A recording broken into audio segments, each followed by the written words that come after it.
বজরংবলীকে সিঁদুর দান করলে তিনি খুব খুশি হন। কেন জানেন?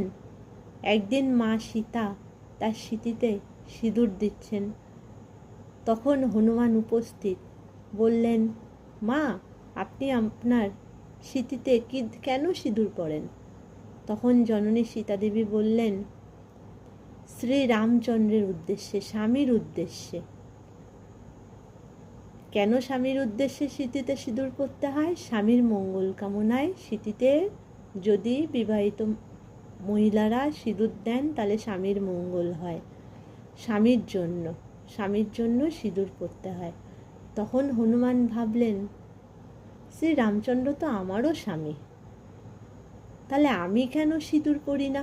তখন হনুমান তার পুরো শরীরে সিঁদুর মাখলেন, যে শ্রীরামচন্দ্র তো আমারও স্বামী। সেই তখন থেকে হনুমানকে সিঁদুর দান করার রীতি প্রচলিত হয়েছে।